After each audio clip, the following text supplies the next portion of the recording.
The Breakfast Club, bitches. All right, Charlamagne, please tell me, why was I your donkey of the day? Well, donkey of the day for Monday, October 3rd, goes to Louisiana State Senator John Kennedy. John Kennedy is running for re-election to the United States Senate. His three main Democratic challengers are Gary Chambers Jr., Luke Mixon, and Sarita Stipe.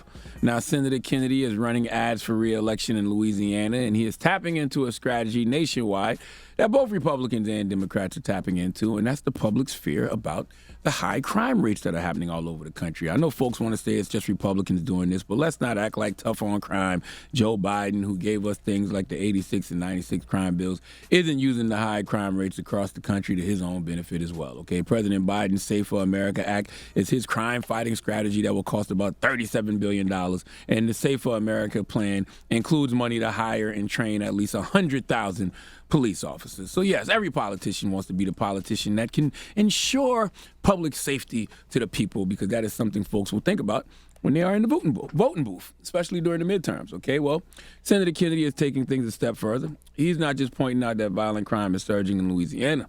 He's blaming it on marchers protesting against police brutality and for people who advocate to defund the police. Now, once again, for the billionth time, defund the police simply means to fund alternative services such as mental health programs or job training that will reduce crime. I personally like that because it's getting to the root of the issue.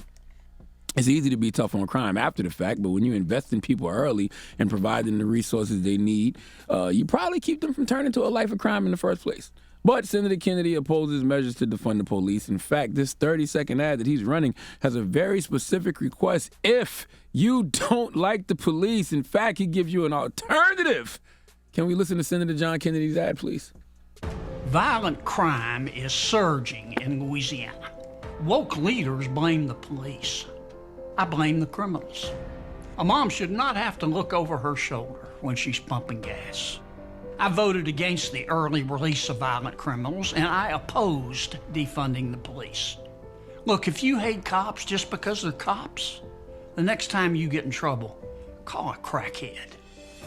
I'm John Kennedy, and I approve this message. Listen, man, I'm not going to lie. I try my hardest not to give these things any energy, because when I do give them energy, I'm just helping them advertise. That's wild. But that's hilarious, okay? Not only is it hilarious, it just shows how he's ignoring the concerns of a large group of people in Louisiana, and that's black people who are simply tired of being victims of police brutality. Look, I don't know what a woke leader is, okay? In fact, I hate wokeness. I wish some of these woke people would go take a nap because they're too tired, and when you're tired, you don't think straight. But to not listen to the concerns of protesters who are marching, protesters, who are protesting against police brutality, to not listen to them is nuts. Okay, as a senator, you should be against police brutality if you're an elected official. That's it. Okay, but someone like John Kennedy will never truly be against police brutality because police are brutalizing the people that John Kennedy is demonizing in this video, and that's black people. And we just call it what it is.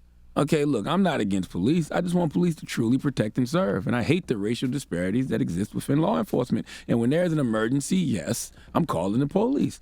All right, Senator John Kennedy and all these people are smart enough to know that folks aren't against the police. We are just against police brutality. Okay, that's it. I just want to know, what kind of advice is that from a public official to simply call a crackhead? That's all you got for me? We offer intangible solutions to potentially end police brutality, and you just telling me to call a crackhead if I'm against the police. Can we hear it one more time, please? Violent crime is surging in Louisiana. Woke leaders blame the police. I blame the criminals. A mom should not have to look over her shoulder when she's pumping gas. I voted against the early release of violent criminals, and I opposed defunding the police. Look, if you hate cops just because they're cops, the next time you get in trouble, call a crackhead.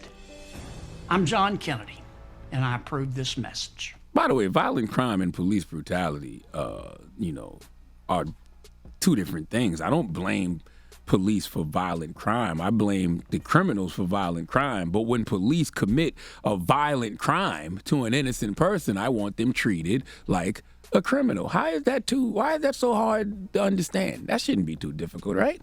Please give Senator John Kennedy the biggest hee-haw.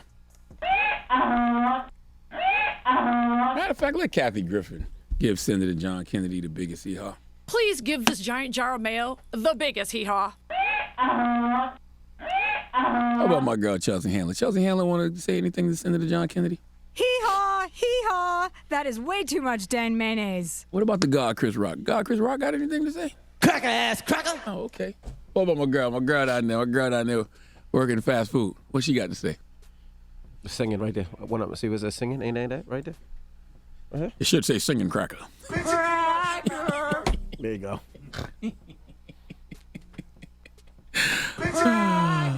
You be snorting a lot recently, bro. Getting old. Getting old. What does snorting have to do with getting old? I don't know. I never used to snort before. You just snort. I never used to snort before COVID. Might be the vaccine. Blaming everything else on the vaccine. Might be the vaccine. All right. Well, thank you for that donkey of the day. Mm-hmm. Now, when we come back, let's talk Jeffrey Dahmer. Have you guys seen it? Yes, I saw the first 3 episodes so far. I saw the first 4 kinda, because my wife and daughter was watching it when I was on the couch. So I was in and out of sleep. I was in and out of consciousness, but I saw enough. And I saw there was a lot of backlash from people who feel like this shouldn't be happening. I agree. Clearly, the families are still affected of the people who were killed by Jeffrey families don't Dahmer like it at all. At all. And none of the money is going to any of them. But I will say this did take a different approach. And there was a lot of things. Did it, though? What's the approach it took? Well, I think part of what they're trying to show in this is how the neighbors were calling the cops nonstop, especially one neighbor, Glenda Cleveland. She's the woman who tried to stop him, and there were all these instances where things could have been prevented, but the cops didn't believe the neighbors, the black people in the neighborhood. They believed this white man instead. Oh, we knew that, though. I mean, the Netflix tried to spin it as this was from the victim's perspective. I didn't see that at all. Well, in the first 4 episodes. Because I definitely didn't know all of this information. Donkey of the Day is brought to you by the law office of Michael S. Lamonsoff. Don't be a donkey. Dial pound 250 on your cell and say the bull if you've been hurt in a construction accident. That's pound 250 from your cell and say the bull.